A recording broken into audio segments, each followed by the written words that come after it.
Hi, and welcome back to the Harri and Marcus show. Again, without Marcus. He's busy doing what Marcus does, and I'm taking up the video challenge. Excuse me, I've got a dry mouth. I'm taking up the video challenge that seems to have been started by, I think, Rob Walker in the vinyl community, but a number of people have taken it. I can't remember their names, but I'll try and link some people below.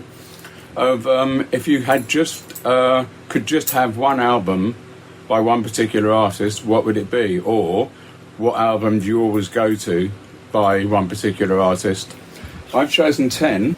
My first one is Queen, Sheer Heart Attack. Came out in 1974, and I was a great Queen fan in the 70s, and this album basically to me is the perfect Queen album. There's only one track on it that I'm not that fond of, Stormtroopers and Stilettos. If there was a different Brian May track on, maybe a bit more of a rocky one, it would be the perfect Queen album, but there's not one other track on it that I'd skip. If I put the album on, I'd leave it on I did used to leave it on all the way through both sides. And for me, if I could only have one Queen album, Sheer Heart Attack it would be. The second one is a bit of a no-brainer.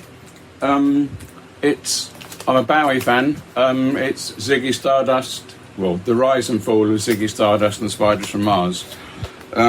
This is in fact the original 1972 copy in Dynaflex. Sorry, I'm holding it terribly. In Dynaflex, like a wobble board. But as you can see, I also have various other copies released over the years, 50th anniversary, 45th anniversary. Sorry, I'm just trying to put this back in the cover without splitting anything. 45th anniversary and somewhere or other, the picture disc. It is the perfect Bowie album. I mean, I've been a Bowie fan since 1972, and I could have chosen Heroes or probably my favourite Bowie album is actually Station to Station, but I've chosen Ziggy because it was the first, and it's one that I would never skip a track on, not even the one you didn't write. It's just a great album all the way through. It flows perfectly. My third album is the first album that I ever purchased that wasn't a greatest hits album. First album I ever purchased was 20 Fantastic Hits, because when I had no money it was great value to get 20 hit singles for $1.99. But this is Slayed. And I'm just quickly looking down the tracks. It's got Goodbye to Jane and Mama We're All Crazy Now, but it's also got things like The Whole World's Going Crazy, Let the Good Times Roll. There's a couple of slow songs on it, but generally it really rocks. It was a great glam rock album, and I collect Slade, so I've got all of Slade's albums minus 2, I think. But if I was just able to have one Slade album or play one Slade album, Slade it would be. My next choice is another. I mean, all these albums are from my youth. I'm in my 60s, so I'm going back mainly to the early 70s. An album that nearly everyone had it, that I knew. I couldn't afford it. I went round to my friend Trevor's house and listened to it every day for the whole summer. It's Goodbye Yellow Brick Road.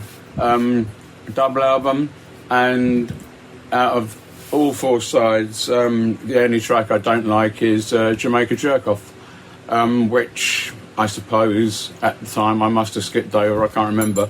But if I was going to put on an Elton album and leave it on all the way through, Funeral for a Friend, Love Lies Bleeding, side 1's great, ends on a real killer harmony. It's got great things on it, such as This Song Has No Title, Sweet Painted Lady, The Ballad of Danny Bailey. It's just a great album. It's Elton at his peak.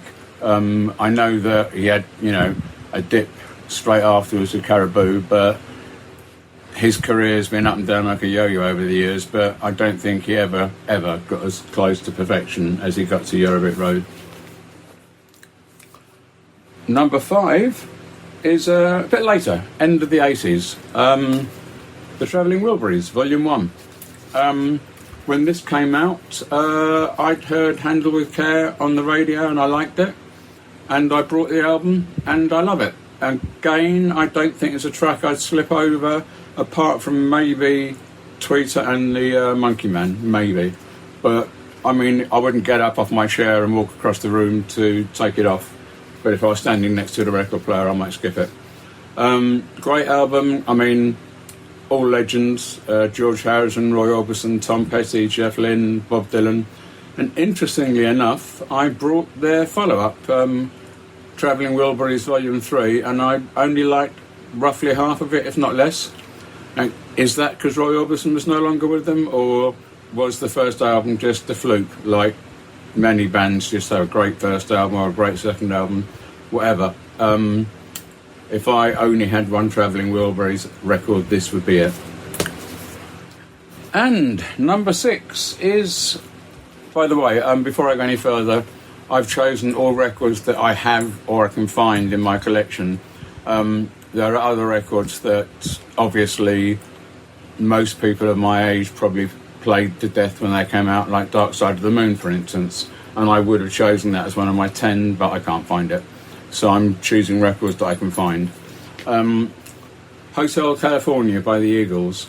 I came across this by accident. I keep putting the records down when I'm talking, but my brother had brought the Eagles' greatest hits from one of those record clubs, and they sent him this by mistake, so he gave it to me and went out and brought the Eagles' greatest hits. I loved it. Hotel California is a classic song, and I defy anyone, or nearly anyone, who likes rock music not to do the little drum bit in the middle. It's almost as famous as the Phil Collins one. A great album. Quickly looking down the track list, I did see someone else chose this on their albums, and I think it was Pretty Maid Sword in a Row. They said was a really, really awful track, and the only weak track on the album. I don't actually mind it. I don't like it that much, but things like Life in the Fast Lane, I believe, is on this. To be honest with you, there isn't a track listing on it. Sorry. But there is a nice poster of the Eagles. Folds out to a triple-size poster of the Eagles, looking very mean and moody in their 70s heyday. Great band, but they are quite Marmite, I think. I speak to a lot of people who really don't like the Eagles or really do like the Eagles. Like, don't speak to that many people who sort of go, nah, they're all right. Only one album by the Eagles. If it wasn't the greatest hits, of course, it would be Hotel California. Getting on to heavy rock now with number, is it 6, 7, 8, 9, 10? Yeah, 6, I think. 7. AC/DC, High Voltage. I've got all of their Bon Scott albums. I've not got any of their Brian Johnson albums, not even Back in Black. But this one is great. It's a long way to the top if you want to rock and roll. The Jack, Live Wire. It's just Bon Scott with his tongue-in-cheek lyrics, Angus's heavy riffs. It's everything you wanted in 1979, 1980, whatever it was. I can't remember when it was. I think it was 79 or 80. I might have been 78, to be honest. But it is just a great album, and if I was only going to have one AC/DC album in my collection, it was always going to be a Bon album, and it will always be this one. So, my number 8 is The Style Council. Might be a surprise if you're going to choose a Weller album. Why not choose a Jam album or a solo album? I always liked The Style Council, but I never found their albums great. I mean, half of them were good, half of them weren't, but this one was superb. Especially tracks such as A Stone's Throw Away, Welcome to Milton Keynes, the stand-up comics introduction with Lenny Henry. It's just a great album. It's Weller at his most social aware. Songs about I think it was, he said in one of the interviews once that one of the songs was about one of the African countries and the comics introduction was about racism in clubs up north and everything. But yeah, I mean, it's not biting while I like the jam, and it's not, sort of socially aware. It's just good pop music, but it also has a meaning behind it. It isn't just bubblegum pop that you're going to throw away. So yeah, if I was only going to have one Paul Weller album in my collection, surprisingly enough, it would be My Favourite Shop. Which brings me on to number 9, and 10cc. Love 10cc. Got all their albums, most of their singles, or I say all their albums, excuse me, up until Godley and Cream left. So that's 4 of their albums. This is my favourite of the 4. I was given this for Christmas, the year it came out, and there's not a track on it I don't like. Lazy Days, Don't Hang Up, I'm Mandy, Fly Me, I Wanna Rule the World. The thing about 10cc was that their lyrics were always so witty. It was like, I always wished I could write lyrics as witty as that. I tried once and it was bloody awful. But yeah, if I only had one 10cc album, it would be How Dare You. And number 10 has to be an ABBA album. I collect ABBA. I've gone down that rabbit hole that all collectors go down. I've got all their singles, I've got all their albums. So where do I go next? I buy the box sets, and I buy the box sets of singles, and I buy 16 different versions of the Visit. What's the last album called? Voyage. Because there's different colour vinyls, picture discs, cassette versions, CD versions. But this one is their 1982 one, The Visitors, which I have with the original 1982 fan club sheet, so you can be the proud owner of a Holdall or ABBA calendar. But barring, I think, this one track, I like all of this. I made I'll just precursor this. I made an ABBA playlist for the car, and I made it by going on to 3 different YouTube channels and looking at their 50 hidden ABBA gems. And choosing the songs I liked out of them. And then when I went down the songs and checked on them, most of the songs I like are on this album. I think there's 2 tracks on this that I don't know. The rest of them are constantly on rotation in my car. Great lyricist.